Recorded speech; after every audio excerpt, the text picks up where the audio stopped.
Motif kasus percobaan pembunuhan ibu yang dilakukan anak kandung di Belitung, Provinsi Bangka Belitung akhirnya terungkap.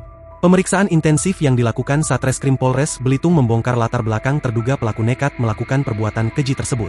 Dilatar belakangi masalah dendam karena pelaku yang baru berusia 17 tahun itu sering bertengkar dengan korban.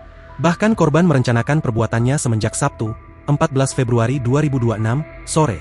Berdasarkan pengakuan pelaku, selama dia tinggal bersama ibunya, sering cekcok atau perselisihan yang menimbulkan rasa dendam, ujar Kasat Reskrim Polres Belitung, AKP Imade Yuda Suikarma pada Selasa, 17 Februari 2026. Menurutnya untuk memastikan jumlah pelaku dari kejadian tersebut, polisi juga telah meminta keterangan korban.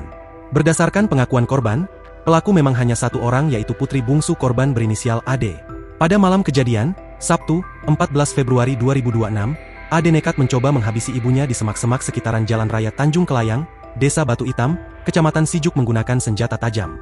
Namun beruntung, setelah tersangka pergi, korban selamat dan berjalan ratusan meter hingga ke teras rumah warga. Tersangka sudah kami tahan.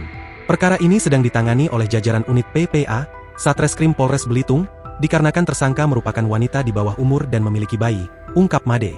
Ia menambahkan sebelumnya tersangka juga sempat beralibi untuk menutupi perbuatannya terutama kepada kakak korban.